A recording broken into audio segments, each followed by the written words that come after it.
kusema kutaka kuchukua kitambulisho, zamani ilikuwa free. Kasongo amekuja amesema ni sijui ni 1000 sijui ni 2000. Aende. Hiyo ni madness. Sasa ndio ina justify kuwa vijana mtaani. Like depression yao. Imagine sahi polisi ameajiriwa ako na depression. Imagine kijana amesoma na hajaajiriwa ako na depression. Yeah, imagine. So like nini na justify hao vijana kuwa like so juko depressed it does not justify them to kill. Yeah, so wanafanya nyongo, si ndio? Uko na mimi wanafanya nyongo like mimi nakuaga like an eye for an eye. Ukiwa mimi nafikiria tu na Welcome back to another episode of 60 Second Podcast. I'm Jay, your host, and today we are honored to have a political activist. Let's talk about governance. Let's talk about what's happening in Kenya, man. Yeah, 2 term, 1 term. Yeah, hiyo yote tunaongelelea. Karibu sana kwenye podcast. Thank you very much. Yeah, now for hosting me. Yes. My name is Steven Maura. Yeah. I said I'm a political youth activist. Yeah. You're political. You? I'm a youth activist. Oh, youth activist. Yeah. Oh, okay. And how do you become a political activist? And when do you know you want to? Actually, what usually happens, it depends on something which must come from you. Yes. Not that you go to books or whatever, something which comes inside you. Yeah. Because when you are an activist, you are a human rights activist. Yeah. And when you are doing activism, you are fighting for justice, either for the less fortunate, or whenever you see things are not working well, you try to bring to attention the public, or it also try to advocate for the betterment of everything, for everything to go straight. Okay. Yeah. So activism is like a calling. It is like a calling. Actually, it is not for what do you say, for those soft-hearted people. Yeah. You must have a bigger, because sometimes it is very risky. Yeah. And sometimes it's something which when you are doing it, you should be ready for anything, because anything can happen. Because you know when you are doing activism, and maybe you are going against a certain some people who are trying to weaken the society or whatever. They have their powers. Yeah. And maybe you yourself, whatever you are doing, maybe you don't have that power, so you fear between life and death. Yeah. Yes. So you do activism, is you fight the bad thing in the society, like that's activism. Or kuna vile support vitu zingine nakataa. Actually, what usually happens, I don't know whether you know somebody by the name of Yom Tata. Yeah, that activist, Yom Tata. The time that the government comes with some policies which are not suiting the wananchi or whatever. Yeah. Most of the time you get in courts or whatever, doing such things. Yes. Maybe on our side, you're inciting the government. Sometimes you see when maybe somebody want to grab public grass somewhere, or maybe somebody want the resources which are located in his office, and is not utilizing the money well. Yeah. Or maybe you see a certain institution which is not working well, but they have funds, so you have to come out and tell the public this one, and this one is not going well. Sometimes the government can come with some policies, and the policies are not benefiting the community directly. Yeah. So as a person, you must first of all enlighten the public how the said project will suit them, and how negative will affect them. So sometimes if everything is not done as it should, the other side will be like you see. Yeah. Okay. And for how long have you been a political activist? Actually, I've been in activism since since high school. Mm-hmm. And I cannot tell necessarily how many years, but I've been there from high school. It's been long. It's been long. It's a long journey, and it's a journey that I've walked through up and down. Because I've seen some dust inside there. Naonyesha kivumbi. Na si kivumbi ni mademo anaonyesha naga. Anyway. So about how is the activism going, like inakupeleka aje na about the protest policies in the works? How is it? Let me tell you, it's not an easy journey. If I can tell you one thing, because there's something which is well known by many Nyandarans about a certain lad which was about to pick up there called Kariakadagi. That one, it is around 315 acres. 315 acres. During the colonial times, during the settlement after Kenya became independent, and when people were given lands, that place was left there as a protected area. Yes. So there is a certain group of people, somewhere that land have been there for so many years. So it is benefiting all the communities around there, around Turaga, Milwaukee, and the other side of those people from the other side of Jambinga. So there's a group of people who saw that land is naked and nobody is claiming it. So a group of people just went and sat down and just decided, now this is our best moment to come and take this land. So they claim that the land belongs to them. But them themselves, they are acting like as imposters.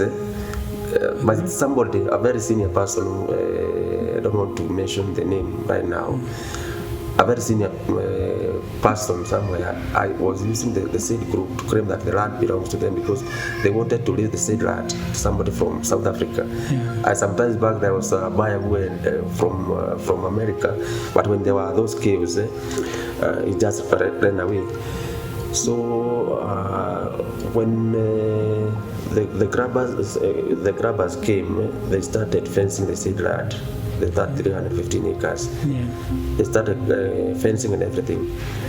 So a group of people came and engaged me. Actually, they came for me from my office there at Kahulu building.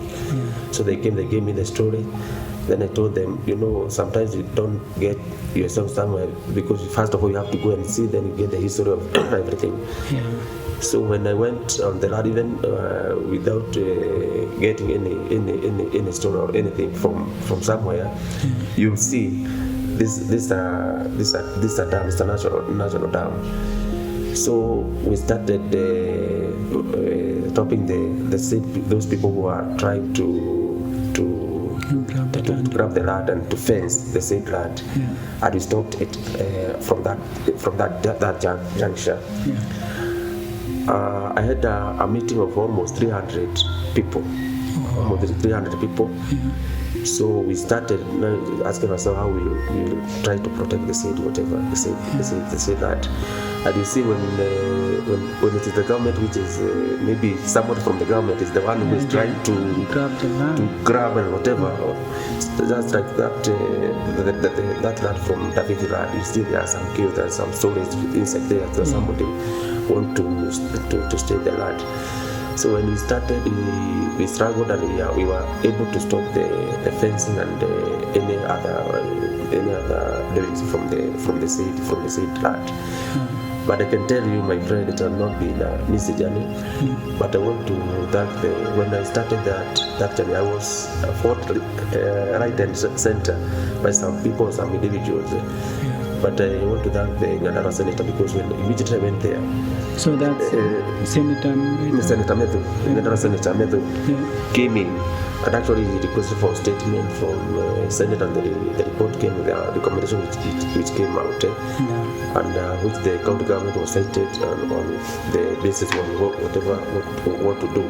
Even the governor himself came and said all the records from the offices show that the said called Kariakadagi, it is a riparian land.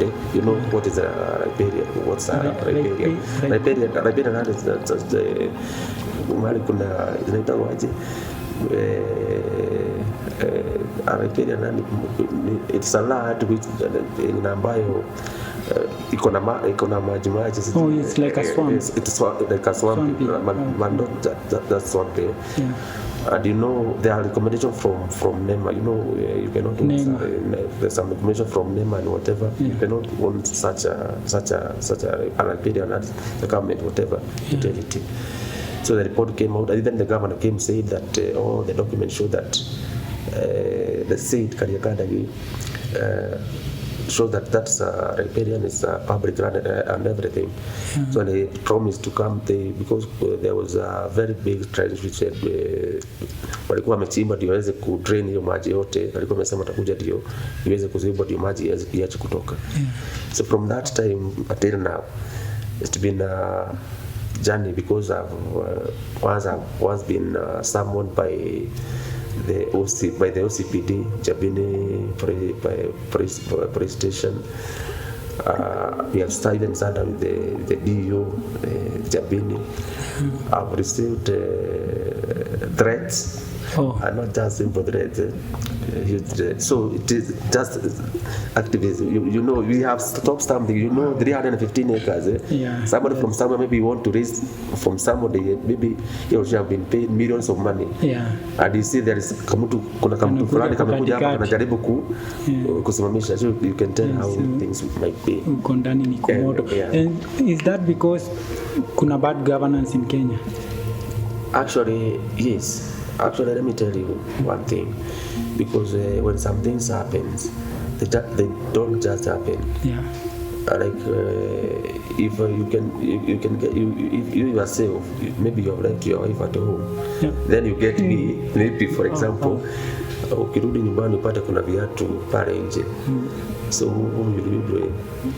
Will you blame the neighbor or you blame your wife? Maybe there's somebody else who came to you get blame the wife. you blame the wife. So when such things sometimes happens, so you blame the government because the government is the custodian of all the documents or everything. Because if you have good governance, such things would not have maybe have happened. And hata kuna video tulikuwa tunaona tu saa hii ni post FB ya DCI that kuna polisi ameshoot watu 5 accidentally. How true is that? Like wewe unaisikia aje? Ina sound vizuri. I heard that. I think this ina sound kweli. They were in court. I think they were in court. Ina sound kweli. But I wonder, you know, umeweka pistol hapa, then unasikia kuna watu 5 logistic. You know, we are not fools. You cannot shoot somebody mistaken. It was a mistaken identity. You know, you can say there was a mistaken identity. Maybe a policeman or somebody tried to run from the hearts of the authority. But I cannot just say I have shooted you. And the other one, that one maybe I don't want to go deeply because we don't have deep information about the same, because I know there are some departments which are doing their own investigation, but logistically maybe what by the way they are depressed. Maybe that somebody is depressed or somebody maybe somebody came. Hapa kuna excuse anyongwe. Anyway, actually okay, uko limited na kitu ninaweza sema as an activist because mimi nakuwa like if the government is doing nothing, fuck. So uko na freedom of expression because I'm limited. Not limited. Actually, you're not limited to anything. It's like actually, we are not limited because we are not. It's not like something that you can say.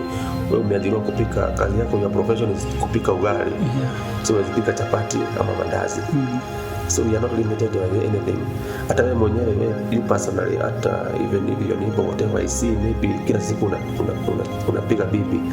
Maybe tomorrow I may decide to take you to court and say this is somebody who is is butchering wife like bibi yeye mwenyewe amekaa pale amenyamaza. Are you getting? So we are not limited on whatever we always do. But sometimes whatever we try to do, we have to go as per the law states, because you cannot go beyond. Hata sometimes you can say something na vipata kesho umeshtakiwa, umesema umewaje, you have defamed him or her, something like that. You can hear that story of Baby Top. He has a demand letter from Mushomba City Draft too much about him, saying that he's a spy to William Ruto. Wow. You see, those are things. So we are not limited to anything. Yeah. So we are, but as we go as per the constitution and as the law stipulates. That's interesting, because to me hiyo ina sound kama limitation. Actually to me ina sound kama limitation, because if you follow the law and hiyo law yenyewe kwanza Kenya venye iko corrupt, actually Kenya iko corrupt. Actually corruption, actually you know yes, Kenya there's kuna corruption in Kenya, like Kenya inaweza thrive sana nenye imeishi ku thrive ni corruption, like kutoka kwa mabarabara hizo hongo na nini everywhere. Nilikuwa nichukua ID juzi tu niitishwa 2,000 juu sina certificate fulani ya shule yenye niliacha place nyingine, so nikakola like 2,000 nikikupatia utaniendea hiyo certificate. Can I tell you where corruption starts? Corruption starts from home. Actually, we Kenyans are the ones who start corruption. Because let me tell you, maybe for that political class to be, wewe mwenyewe kuna kitu ambacho unataka ifanywe, unataka iharakishwe. So utaona yule mtu nyuma ya hema kuna ile fee yenye unafaa kulipa personally, tuseme personally, kama hiyo kusema kutaka kuchukua kitambulisho zamani ilikuwa free, Kasongo amekuja amesema ni sijui ni 1,000 sijui 2,000, hiyo ni madness. But you as a person ukitaka huduma, tuseme umeenda pale kwa hospitali unataka kupishwa laini, unaenda kwanza unapeana 200 300. So huyo daktari atakuwa mkikuja atakuwa anawaweka kwa line ndio unamuona ndio uweze kufanya nini. But if basically mkienda kwa in that facility, mseme kuna watu wenye ambao wameajiriwa hapa, so hata services zitakuwa zinaenda very fast. But because wewe mwenyewe umeenda pale, yule umemzoesha, kila wakati atakuwa anafanya anything ndio ukiona ina delay unatoa kitu unafanya nini ndio unaweza kufanya. So corruption is everywhere, but we blame the government because those in authority are the ones who are supposed to cut these stories of corruption and everything. Nao wanaiba pesa mingi. Wow. Lakini bado kuhusu tu hiyo story ya corruption, nini inaweza fanyika ndio corruption ishi Kenya? Actually, it will take time for corruption to end, but what Kenyans need to do from the election time, you know, like me personally, let me say I'm an aspirant for. Last time I was in the ballot. Nikaanguka vibaya sana. I'm planning to get back there. So during our campaigns, actually during the campaigns, during the election time and during those campaigns, that is the time many churches have so many harambees. That is the time so many villages, for each and every village iko na mkutano for each and every week, ndio wananunua sijui hama, ndio wananunua nini, and who will bring the money. Actually unaenda kwa in one meeting whatever, unajipata mkiwa wanasiasa 20, unapata wewe umetoa 10,000, 5,000. So at the end of the time, kama mimi mwenyewe nikifanya siasa nitakuwa nimetumia tuseme like 50 million ama tuseme 1 million kufanya hizo siasa. So basically what I tend to think what they usually do, wakienda pale, the first thing they do, unarudisha nini? Pesa yako. Ile pesa yako. So unapata mwananchi yeye mwenyewe before the development comes, it is delayed from somewhere. Then kuna huyu mwanasiasa that maybe there's somebody who funded him or her to create that to power. So when the projects are being initiated, kwanza atapea hao marafiki zake. So hata kama wewe ni qualified, kama si lazima hao marafiki. Na sasa huyu akifanya kazi ni labda ni shode, ataweza kumuuliza. So what Kenyans need to do to understand that, I don't know what to do to our communities and everybody. If he comes in public, wacha mimi niuze sera zangu. Niwaambie whatever. If I don't have money, sometimes it is very difficult to maneuver around. But if we start, if wananchi wakikosa kutaka sana watu pesa, kwa sababu yule kiongozi akienda pale ataenda tu kazi, ameweza kazi tu direct, lazima sijui nirudishe nini, nataka kuliwada huyu, nataka kuliwada huyu, something like that. So kila election tunaonaga the same faces, like ni the same people. So ita change aje na ni wale watu tuna elect? It is not the same faces. I may not say it is the same faces because kama ukiangalia kama mtu kama governor Siaya mzamekaa hapa sana, MP member ni senator governor, what usually happens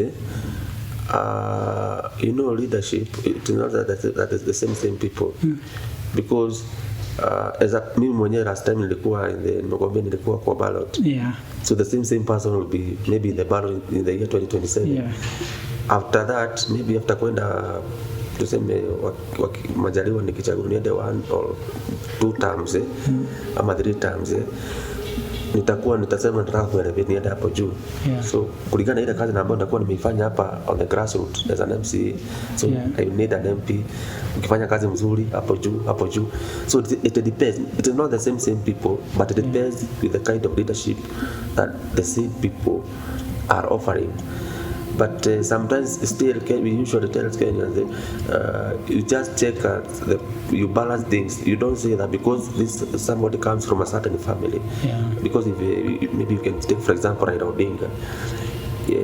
Odinga, Oburu Odinga, and some of their family members. It's like the one who owns the board of Kisumu, whatever. You see, and their roots came from Oginga Odinga, their father. So is there any change? So after Odinga kutoka, then usikie his son now, Hassan ndiye ameenda on the other whatever. Are you getting? Hiyo tunaitaga in Kikuyu ni ukoroku. Kama ulafi hiyo ulafi. Ni kama venye juzi, and I don't want to talk too much about the scene, when the yellow seats were being given, were issued out or given out. Raila Odinga gave one slot to his daughter. Kalonzo Musyoka gave the slot to his son. You see now it's like there's kujuana, that cycle, that's what we need to try to gauge in and whatever, because when I get it is not a must that the immediate family gets, let's get another person to get and then move forward. So politics za Kenya saa hii zikoaje, like hiyo wave yake ikoaje? The wave is one time. I don't have to write you. The wave is one time. Let me tell you one thing. When people are going to election in the year 2022, they had high expectation from Ruto because alikuwa ametuambia hivi, ametuambia hivi. So people saw him like a saint. I don't want to use that language as another language, but let me not use that whatever. But right now you can see the real Ruto whom we elected. So and it cannot be a coincidence that during the Moi's era, Kenyans cried. Then when Kibaki came into power, people celebrated. Then now Ruto have taken over, they are now crying. Let me tell you one thing. There is nothing bad like what we call betrayal. Because you remember when Rigathi Gachagua and the C team were doing the campaigns and everything. Gachagua supported Ruto so much. Hata kama labda walikuwa nakosana huko katikati, Ruto ensure that he use all the power because he don't want to be told anything. Use all the power to eliminate him. And you can see even in Mount Kenya region, anybody who want to shoot or get up is being downfolded. Actually, Ruto is using one tactic. Atakuweka pale juu, then you use another person to dig on you. Then I say, sio mimi. Actually, if you can remember, there were those we call them what they CSS seat. No, not CSS. Some seat which had given out almost 56 people. I don't remember that name. Almost 56 people. So shawaambia mimi nishawapatia. Then the same Ruto gets somebody behind the bar, and tells him, can you go to court and defend this petition? So after going to court and you know it is unconstitutional, whatever you are doing is unconstitutional, you know, unajua hii ni unconstitutional. Lakini mimi nakuambia si nimekupea. Sasa na mimi natafuta mtu mwingine ameenda kotini, koti inasema ni unconstitutional. Sasa yeye mtu atasema makosa yake ni mimi nilikupea lakini koti ikakataa. So that person that is what we call hypocrisy, and that's what he has been doing, and that is the mess that they have been most of the Mount Kenya leaders, unless you are bold enough or whatever, because you'll see yourself there.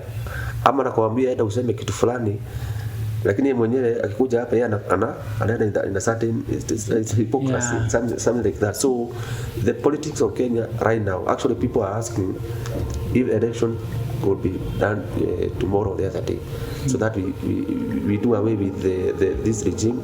We better start from scratch building the nation, because we are Kibaki and Uhuru left this nation, and you can hear about SHA, education, whatever, capitation. Unapata sijui walimu pia hawajalipa on time, project zinasimama. Unasikia hata some project amefungua more than 5 times barabara ya kutoka hapa Dogojero kwenda huko nini imeishi kufunguliwa. Hata juzi ndio watu wamepiga na anatumia ndege kukuja ama ni gari. Use a lot of resources. Unatumia 100 million kukuja ku launch kitu ya 50 million. So even is that logic? Are you getting? Actually, I'm very sure hiyo hata ile barabara kutoka pale kwenda Ihithe, kutoka pale Dogojero kwenda Ihithe huko. Unakumbuka sana alikuwa amesukuma sana. Ruto akakuja akasema hiyo barabara lazima imalizike, whatever. But the same person, kwa sababu yeye mwenyewe hataki iishe, is using some other agent to go to court to block. Yeye mwenyewe anajificha behind the curtains, lakini yeye anasukuma wale ndio isifanye nini siendelee, because I don't know why you know, and you know the president was like a law. Kama hii barabara itaisha within 8 months, hata ni afadhali ichelewe miezi 5, lakini zile zimekaa for almost 2 years whatever bila kumalizika. Na so if hatutaki president mwenye wako ni president mgani anafiti hiyo kiti sahi? If ukiangalia mtu yoyote Kenya, nani anaweza fit hiyo kiti ya president na kwa nini? Let me say, I will not categorize size nikwambie huyu is better than the other one or huyu is better than the other one, but for each and every person, let them come, they give us their manifestos and how they want this country to be governed. So from there we'll be able to say this one is better than the other person. Are you getting? But right now I cannot tell you. But in the analysis, you can tell this one can do better than the other one, or this one can do better than the other. But let me right now not mention anybody that this one is better than the other one. Kwanza hizo tusikize venye Elijah anatuambia, kwa sababu tunasikiza crowd. Tukimaliza kusikiza crowd, then what tutaweka kwa meza, we know the track track record ya Matiang'i, we know the track record ya Kalonzo, we know the track record ya Rigathi, we know Martha Karua, we know Wamalwa and the other people. So when the right time comes, we just check on their track record, then we decide if we go to this direction, this is the best way, and this is the government that because most of the time we need to even to check if you once you held a certain docket or you are in a certain seat or certain whatever, what did you do? What did you deliver? Even if you are once an MP in your constituency, did you deliver or you stole everything? If you are minister, did you deliver? Or you just went and sat in the office, then you didn't, then you want to tell us that you want to be a president. It was a kupanda bani the following day. And do you think if tunataka change, si tunafaa tulete vijana wa role? Hakuna kijana anaweza kuwa president, like tuchague tu kijana kuwa president because vijana ni wengi, like na wazee hawaelewi kitu. Let me tell you one thing. In leadership, there is nothing like sijui ni kijana na sijui ni mzee. It depends on the ability to lead. Are you getting? Like you yourself, umeenda shule, ushamaliza kusoma na umefanya everything. You have a degree. Are you getting? Then there is somebody else here, or you have masters. There is somebody else here who have a diploma. But mkipeleka kwenda kufanya kazi, huyu mtu wa diploma is even doing more better, akona knowledge kubwa kuliko even huyu mtu wa PhD. So if you are told about sijui kijana or whatever, leadership it is how you will lead, but it's not how many years you have or whatever. It is how you can lead the people. I get it. But there are some seniors. You can be a president when you are 50 years and you do nothing, and you can be a president in 20 years and you start transforming the nation. I think there is this president from don't know which country who got the seat through coup. And that man is doing a marvelous job. I don't remember his name. Through coup. I don't know whatever. I don't remember the name. He did coup, but he's doing marvelous in this country because actually that country was the first country to pay all the debts with the country had, the foreigners, whatever. And now he's encouraging the local trade and whatever, farming and whatever, so that everything can move swiftly. Yeah, so he's doing great. And do you think after every 5 years, hii election inakuwaga like free and fair, ama kuna kuwaga na deep state ndani yake, like kuna watu wenye wamewekwa lazima tu waingie kwa hizo viti? There is nothing like that. It is Kenyans ndio huwa wanachagua. Hata ukisikia Kenyans wakipiga kelele, they are the ones who elect rotten leaders. So because when you go to in an election and you see some like kulikuwa na watu watano, kuna mwenye amepita. For each and every election, though ukosangi nini za hapa na pale, ukora hapa na pale, but I think hakuna kitu kama deep state. Kama kungekuwa na deep state, Ruto angekuwa president saizi. And you know the margin na ambao walikuwa wameachana na Raila Odinga ilikuwa almost 150,000 votes, something like that. If there was a deep state, and you know Raila Uhuru was in the president, he was supporting Baba, but according to the constitution, whoever won or the one to be soon in.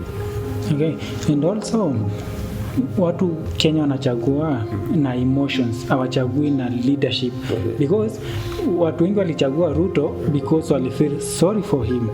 So like unaweza sema nini nafaa ifanyike ndio watu wachague, like ni mind gani mtu anafaa kuwa nayo akienda kwa ballot ndio uchague the right person mwenye na fit the nini? Actually what I would tell Kenyans, at any given time you are going to the election, to do election or to elect leaders or something like that, we leave emotions away. and our minds should be always be very fresh, because if you it's like sometimes upata mtoto amekula sukari kwa nyumba na ulikuwa na mgeni alikuwa anakuja, ama upate amekunywa maziwa na mgeni amekuja, kwa sababu ya hasira na nini uchukue pango mkate uwe tena kesho kuja usiku. So unaona that is a repercussion. So Kenyans tell Kenyans during the elections they should put emotions away, or the feelings and whatever, so that we can be able to get good leadership and whatever. Like during in the year 2022 elections, people felt for William Ruto, sijui amesumbuliwa na serikali, sijui amefinyiliwa, sijui ile kuhurumia mtu. In leadership we don't need mtu wakuja kuhurumiwa. Wengine sijui sijui mtu amesimama sana, wacha tumhurumie, tumpe. Venye mmehurumia mmempea, na hata akienda huko atawarumia, atawaambia hiyo time yote nimekuwa nikisimama, nimekuwa nimekula vitu zangu, it is my time to first of all relax and do everything. So Kenyans should stop that narrative of wacha tuhurumia huyu ama tuacha tupee huyu aweze kujisaidia. You need leaders, not kuhurumia mtu ndio aende akasaidia familia. You need leaders who will be able to kuja kusaidie the community, so that we can be able to go forward. And Kenyans, that I think that route ya kuchagua mtu kwa sababu mnamhurumia, you just get to see that you just need to, whenever anybody comes in you, just analyze him, analyze his background, analyze what has he been doing for that time, because even during the election unapata kuna mtu ametokelezea pale 3 months before the election with a wave, so watu wanafuata that wave, na kuna mtu amekuwa kikaa naye on the ground for that time, maybe he or she understand their problems more even than this person, but because of going with the wave, huyu mtu atakuja ajui the whatever inakaaje, wajui nini inafanywa aje, so they at the end they lose everything. Na sio ndo kitu the same ina happen na Gachagua. Sasa watu bado wana feel like yeye alitolewa kwa government, maybe ana fit. No, let me tell you what is happening with Gachagua. If you followed the proceedings on what Gachagua and Ruto, what happened between Gachagua and Ruto, you can tell between Gachagua and the president who was the problem. See, ati watu wanahurumia Gachagua, but people are bitter in the government because the government is not delivering as per the promises. Because the government told us that Gachagua was the problem when he was deputy president, anafanya everything he move softly. Alikuwa na best. So wakafanya actually, and you saw how the process of ousting him was. MPs almost slept in the assembly. So there is something which came to the people's brain when our times comes, or when we want some bills to be passed, or some laws which will benefit mwananchi to be passed. You even don't show up in the parliament, or there are no quorum in the assembly. But when you want to oust somebody, like somebody who worked very hard to make sure that the government is in, you have just ousted him like a wild dog. Are you getting those emotions? So people are bitter, not because Gachagua was whatever, because the government is not delivering or doing what it is supposed to do. So, and people, for internet, I always tell you, there is no vacuum in politics anywhere. Raila Odinga joined the government. So who is advocating for Wanjiku? It is Gachagua who is talking for Wanjiku. And when things are going badly, it's Gachagua who is talking on behalf of Wanjiku. So people seems to listen to Gachagua because the only person who can listen to them. Oh, okay. So hizi issues zote is about governance na nini and police brutality. Youth wali protest. Unaona ya Gen Z. Unaona kaili za matunda yoyote ama ilikuwa kelele tena? No, kila kitu let me tell you, during that time, because I was part and parcel of the scene. Yeah. I was part and parcel of the street protest and everything. Actually, let me tell you, if this generation did not come out on street on that particular time when they came, right now it will be more worse. The way the government is behaving, the way the government is doing, it will be more worse. So in one way or the other, we achieved so many things and so many changes and here and there. Right now, actually the government, you can see inasikiza kidogo wananchi. Are you getting? Yeah. Because during that time, it is we want to do this and it must be done. We want to do this and it must be done. Are you getting? So even some implementation which the government used to initiate, well, zikipelekwa in the assembly and whatever zilikuwa passed. Hata unakumbuka during that time it was about that finance bill. Wabunge tu wanapiga tu kifua, hii lazima ipite, kwani mtafanya aje? Actually, let me tell you what happened. Our protests were very peaceful and whatever we did. Then because the government wanted to paralyze everything, now pia after some time wakapaga their own protest. Are you getting? Those when you saw people rooting in the shops and whatever ndio waweze kuweka wananchi hiki kizazi cha Gen Z ndio wanakuja kupora kufanya nini everything ABCD. But so far so good. Whatever we did during that time, tukitumia mitandao nini imezaa matunda mengi sana. You know that hata some government agencies zimeanza kustyle up kidogo, though everything is not at par as we would have expected. Because as we started to nisiseme hiyo nisishikwe kesho, though hatukufika ile ama ile mahali tulikuwa tunataka kufika kilele, but you can see we tried to cover some things. Yeah, and sahi kuna umoja mkubwa sana, like hakuna tribalism sana. But ikifika election kila mtu ana lean to their tribe. Si ndio? Because kawa nimesikia sija kusikia I mean nimesikia watu wengine like sahi kila mtu ni tutachagua like Gen Z or anything, and then ikifika hiyo time ni Mkikuyu wetu nini wetu, like mbona ikifika tu time ya kura ndio mnapigia mtu wenyu, like inaanza kuwa about tribe. You know, for each and every time, even before you go, I don't know, sema before you aprovike sikumbuki that voice ninasemaga, lakini kwanza lazima uhubiri kwenyu. Are you getting? So even before in your family, when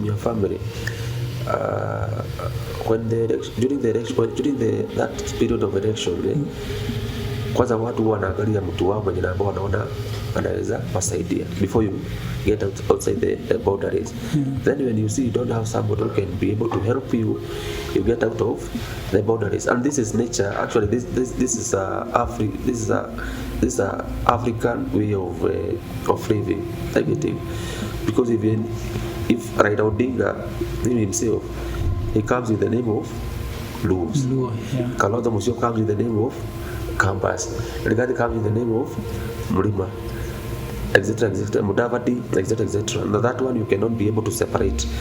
But that is something which have been stuck, which have been in the people's brains, which is in people's mind, and it will take time to get out of their brains.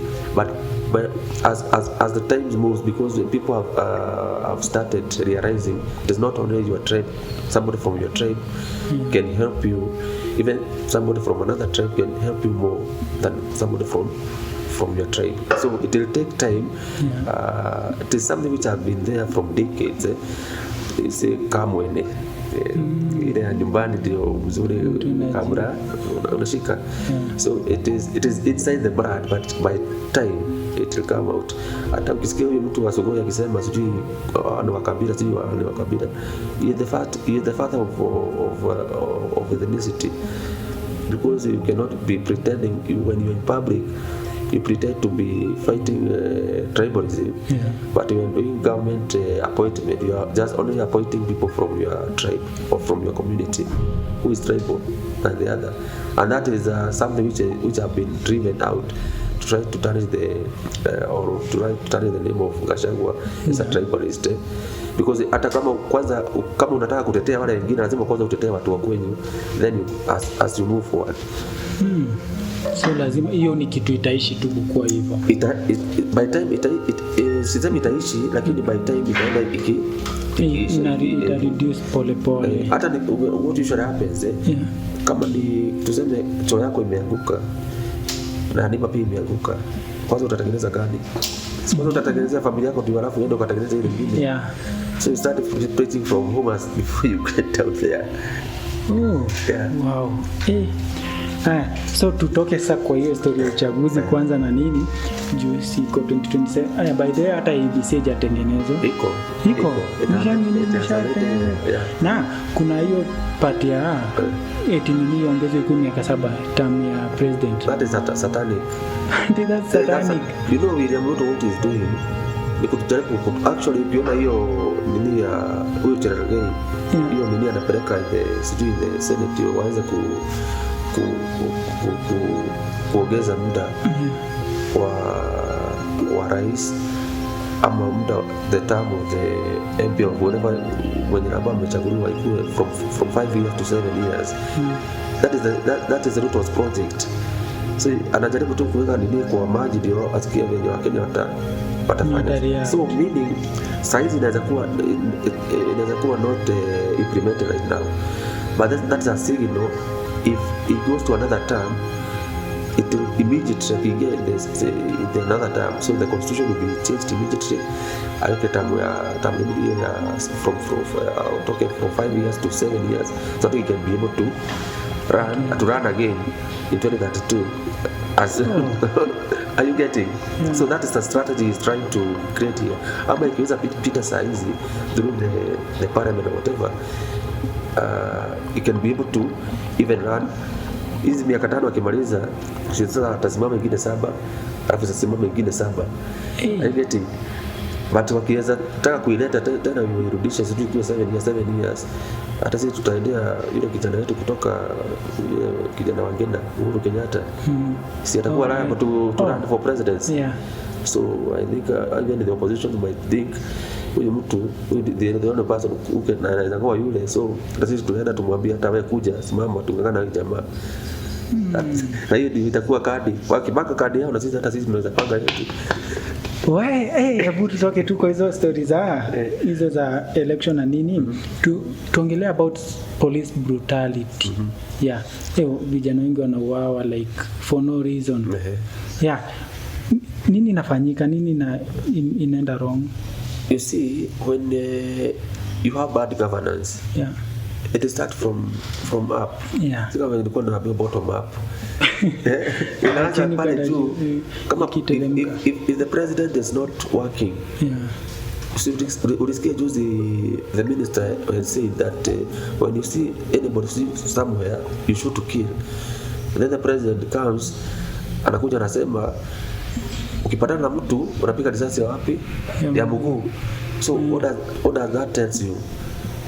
With that police officer even spare you hata akipatana na wewe, but I say the brutality of the police officers ni depression wako nayo, because their salaries and whatever. I was talking to a certain police officer and he was telling me just not that the oath of whatever, there is a certain oath they usually actually nilikuwa ni host a police officer and nilikuwa nimuulize tu about that oath, because if una take oath unakuwa like mimi kama mtu fulani. If you take oath, you stick by the oath. And so your senior is always right. Are you getting? So if you get maybe direction from somewhere too, but whatever is happening, our police officers are in depression, because first of all they are not paid well. Actually, many police officers are the ones who are saying one time even more than the other local officers or whatever. because were it not that the Kenya's police officers or the KDF are that wanapenda amani sana or whatever. I think during the Gen Z's talk about that sistemekani hivyo kulikuwa kunatakana kufanyika, but right now this country mali iko kwa sababu ya venye wao wenyewe pia wamefikiriwa mambo ya shazi sijui how affordable housing na nini, ukienda kwa payslip ya askari anakwambia at the end of the month napata 5,000 kwa sababu niko na loan, akona loan yenye namba amechukua, kuna some deductions zingine zinazo tena anatolewa. So akitoa za loan ataweza, kuna pesa anafaa kulipa nyumba nini hizo zote. Ukienda kwa hata unaona message ya mshahara imeingia, but even you cannot smile. Unajua kuna mshahara wewe inaingia na smile na tu is that one week hizo pesa zipotea. Sasa unaona sometimes wakichukua hapa na pale. Na sasa ndio ina justify kuwa vijana mtaani like depression yao. Imagine sahi polisi ameajiriwa ako na depression, imagine kijana amesoma na hajaajiriwa ako na depression. Yeah, imagine. So like nini na justify hao vijana kuwa like so juko it does not justify them to kill. Yeah, so wanafanya nyonge, si ndio? Kuna mimi wanafanya nyonge like mimi nakuaga like an eye for an eye. Ukiwa mimi nafikiria tu na we go to that direction now, we don't have a country. No, it's better like it's better if no, if you see sometimes that's why there are courts. Nikikupiga coffee hapa na yeye ulipiga kofi, unajua unaweza kupiga kofi na ulipiga kofi mimi nikufe. Nikiaga there on the other side of the law unaenda kwa kitu inaitwa mada, lakini mimi naweza kupiga kofi wewe utaenda pale station useme huyu mtu ameni assault. Are you getting? So I will be punished. So if it is an eye for an eye for each and every day, utapata mtu aliua bibi yake kwa sababu alikuwa anataka kumuua. Getting ama mtu ameua. Sasa utakuwa unasikia tu huyu mtu ameroga huyu mtu kwa sababu alikuwa ameroga huyu, amevunja mguu, alikuwa anataka kumvunja mguu. Unaona, so it will be very chaotic. But by time on time as the time goes, I think everything will go as per. Waache tu kuwa vijana wanajituma. Yeah, so na tutaholdwa aje saa nini government accountable? Tumeongelewa story yote, so tunafanya je kwa accountable? Actually, we first of all need to get rid of this government. We get another administration. Yeah. Then once that administration comes in, and immediately starts working in, tuanza kuwakontrolea macho from day one. And then sisi wenye ambao tuko nje saizi, wakati tunaona some things like things are not going or are not working, we must speak out. Usiseme kwa sababu kiatu inakufinya usiseme inakufinya. Kama kiatu inakufinya, you must speak out. Usije unatishwa na ambao utakufa kesho. Hakuna mtu anakufa kesho na kesho kutwa. If you die, you are dying today. Not today, you die unakufa leo kidogo, alafu kesho nyingine unakufa kidogo. Kesho kutwa unakufa yote.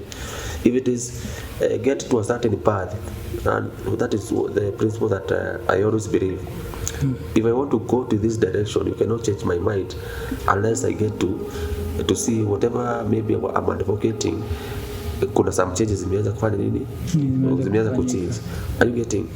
But if we want this government to work and to do everything, wacha kututisha kwa sababu unasikia kesho unapata Subaru pale nje, unapata nini. All these things will come, and there is no way you can kill everybody. Utaua kila mtu na whatever. Because if you don't speak, the same problem itapata your brother. Naye akose kuongea ipate tena mtoto wake. So you know it will be like you are creating afadhali ujaribu kusema unasema I tried but I did not succeed. So we need to speak out as Kenyans, need to speak out. So we need to speak out. Speak out. Shout. Hey. Now tuingie kwako. You are vying for MCA, MP. MCA.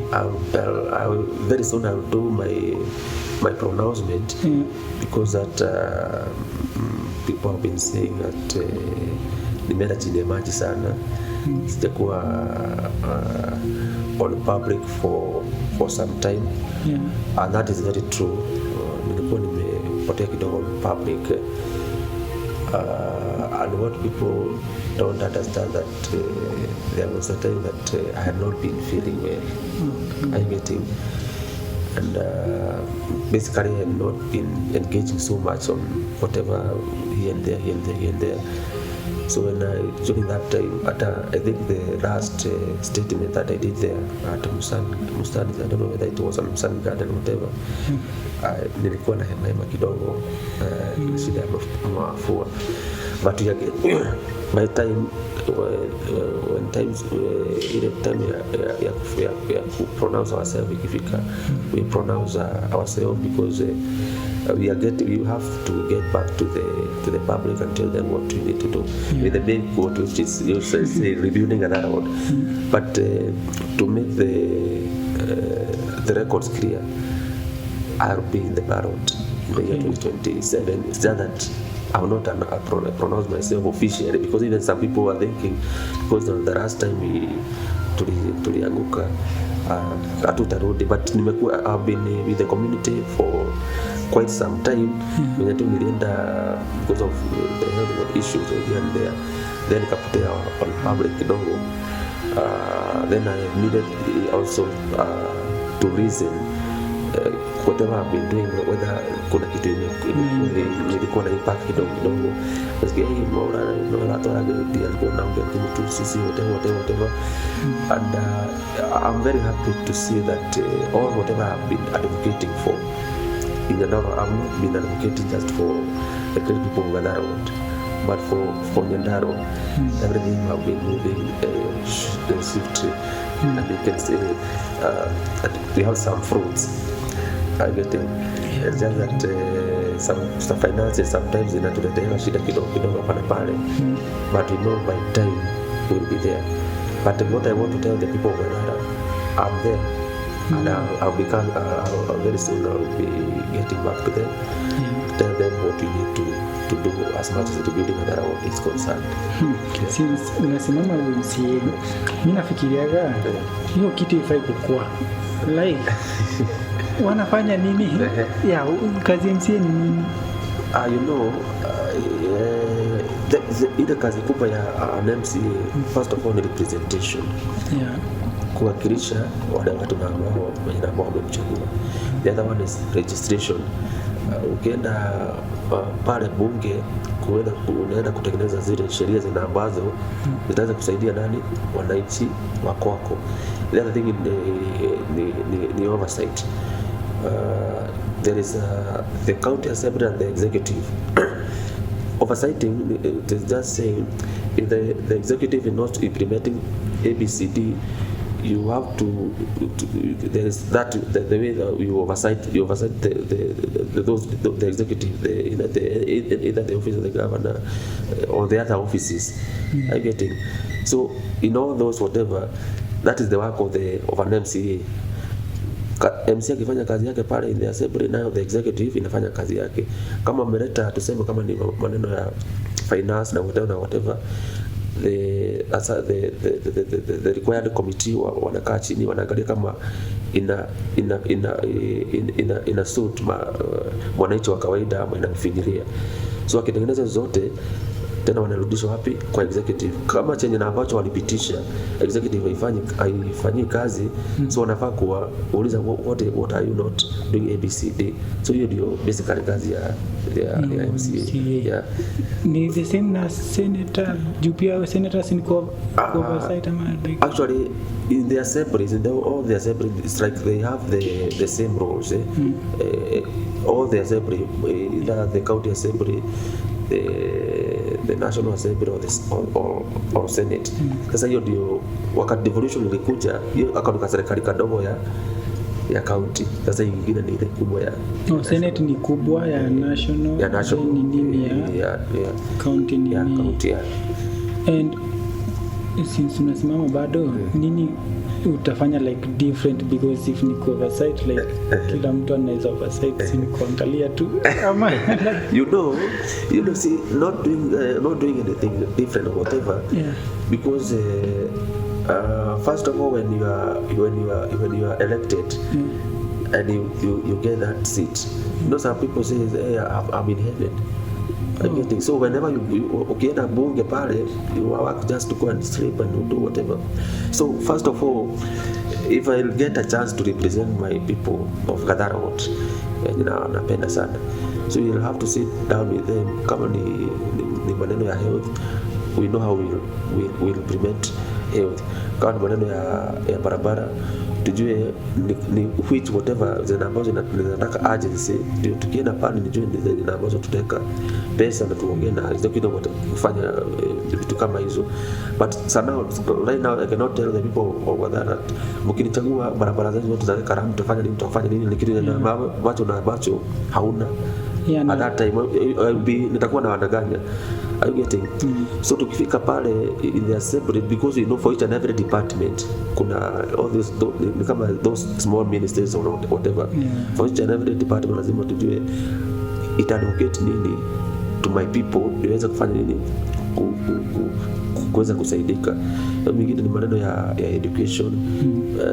Even kwa county devolution ikuja, MCAs are entitled to on most of the time on what we call ECDs and whatever.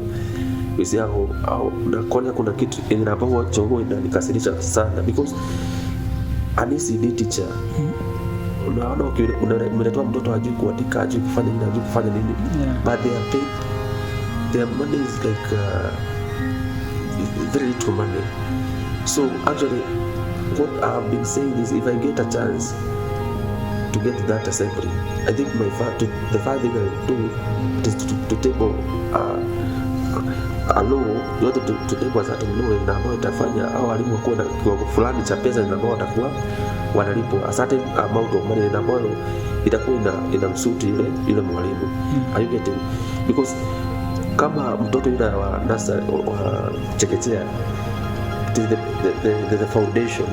Kama yeye atapata a good education and whatever, because mwalimu mwenye namba anamkuza apata good whatever, apata good salary and everything, so there is nothing that can happen. Some other things, but mtu ukizengia kwa ofisi, si mambo inaweza change in this way. Ukizengia independent, utakuwa outcast, jo utakuwa na chama yoyote na utakuwa na nguvu ya chama yoyote. Ukiingia na chama utafuata rules za chama. So if you like your party ifanye kazi, sina hold kwa nini yote moja. Let me tell you one thing. It is somebody who want to be a slave of somebody. Are you getting? That is a way. If kama wewe mwenyewe umechaguliwa as an independent candidate, actually if you are independent candidate, you don't take orders from anybody. But are you getting? Not like you are not an outcast. You yourself as a leader, you are the one you're supposed to show the other people which route to follow. Let me ask you a question, one very simple question. Why do you know the Denyoro? Why do you know the Denyoro? Why do you know Babowino? You know them. Why do you know Sifuna? Because those are people who are self-driven. Even if the party is saying this, you go to this direction, because you as a leader, you are there to lead and to show people the way. If because I'm in a certain party and the party leader is saying, once you get the money or whatever, mnafaa kwanza unaniletea pesa fulani niweze kuproceed. Na mimi yeye mwenyewe si yeye alinichagua, the only thing he gave me just that membership certificate or whatever, kwa sababu mimi mwenyewe nimechaguliwa na hawa wananchi na yeye mwenyewe hawezi kuja kunitoa pale, so I have to follow whatever people are saying. So you don't need to be weakened by anybody. Everything, or you just get orders from maybe from somebody to do some weird things. You need, basically as a leader, you should even show your senior on what to do. If you're not doing anything, muonyesha hata yeye njia ya kufuata, but you don't become like a slave like me myself. You cannot be like a slave. Like let me tell you, for example, during the last general election, nilikuwa nimesimama na chama kinaitwa chama cha ya Mwagi wa Iria, chama cha usawa. So Iria na yeye akakaa sijui ABC wamekataa kumwaprove sijui nini. One morning tunapata mtu sijui ni wapi alienda Serena ama alienda wapi, amesema ameingia wapi Azimio. Na sisi wenyewe tulikuwa tunajua sasa Mwangeli anasema president hata kama amekataa kupewa tikiti atu support ama join during that time ile wave ilikuwa ya Kenya Kwanza. Sasa ameenda ametangaza pale amejoin wapi Azimio. I had to call my own press hapa nikasema hiyo ni msimamo ya chama, hiyo ni msimamo wa Mwangeli wa Iria. Wakaanza kunipiga simu, hey we will revoke you whatever, nikamwambia go ahead na sisi tupatane kotini. So if I'm there just to be controlled like a remote, you'll be like a fool. You cannot be able to do your own decision because I need somebody who can do decision or decision making. Na just to be clear, MC apatiago pesa, si ndio? Like nyinyi kuandika mnaandika then mnatumia ofisi fulani then allocate in the budget when wakati budget inatengenezwa. Wakati unaona wakati budget inatengenezwa ile tunasomeago hiyo finance za budget ikitengenezwa, so ni nyinyi mnapitishaga? Ni sisi huwa tunapitisha SMCs. Are you getting? Mnafahamu doleo Are you getting? Hiyo budget ikitengenezwa you need to know the priority watu wako, kama ni maneno ya ECD, how many classes do you want? Kama ukiweka 5, okay, wasema kuna nini mingi, kwanza tutapea hizi pesa. Kama ni barabara, unajua the priorities. Unaweka in the city whatever. Ndio hizo pesa zote zikuwa allocated. You are what? Ujue ni pesa ngapi itaweza kufanya nini kuwa allocated. Kama pesa zina ambazo zimefanya nini hazitosha in the first financial year, ujue priorities zina ambazo utaweka zina ambazo zitasuit watu wako. The next financial year chenye ambacho mtaweka kwa budget, because hakuna everything whichever hizi vitu zote zenye wewe unaona zikifanywa they are budgeted. Na kuna wengine wanakuwa wajanja, ukienda ukilegea ukilala asante na MCA ama asante na MCA ama mtu fulani akiona wewe unalegea anakuja na imba project yako anapeleka kwake. So it depends, kama ukawa umefungua macho budget ikitengenezwa ukue pale hata usilale, make sure your people wameprioritize na ambazo zina.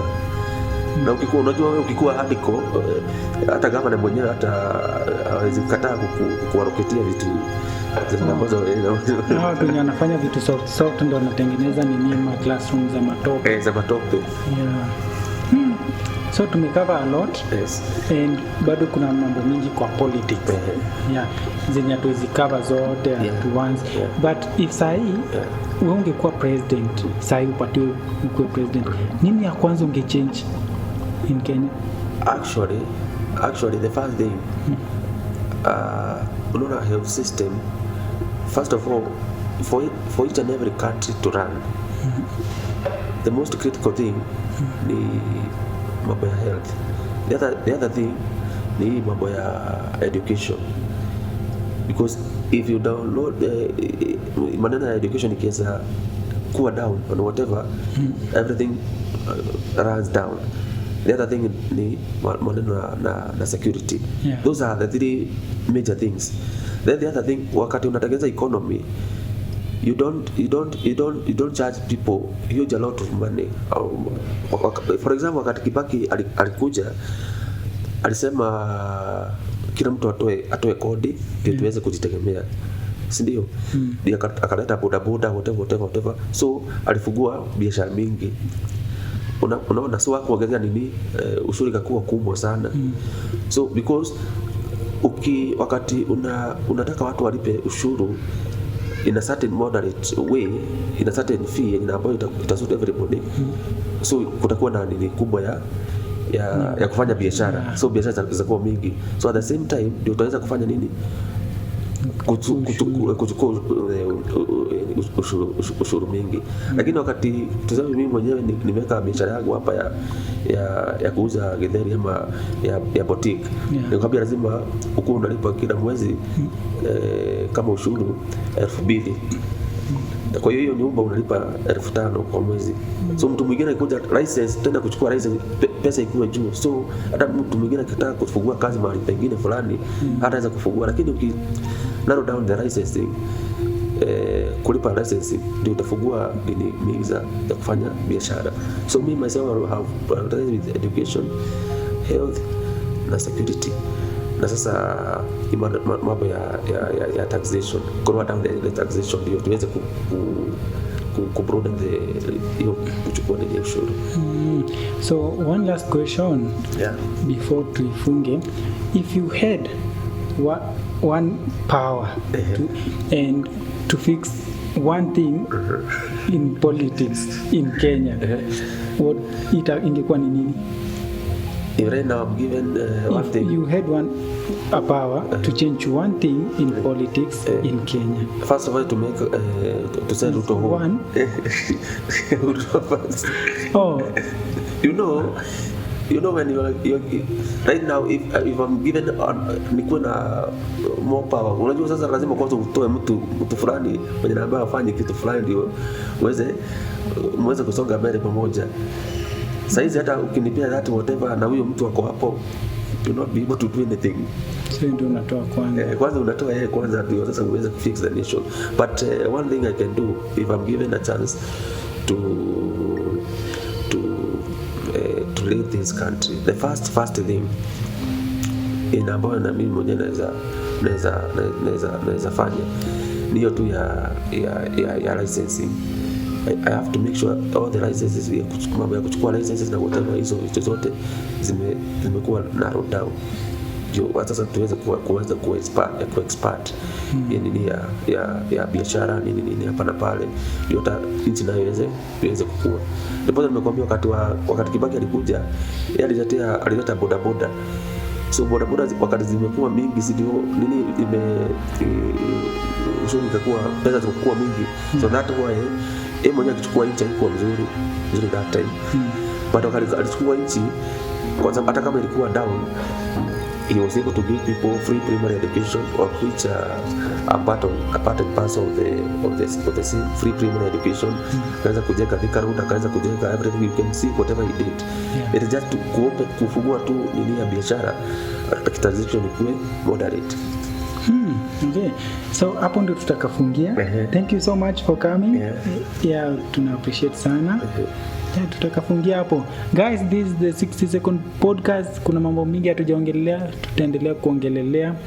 For now, remember we live a minute. Peace guys. Thank you very much.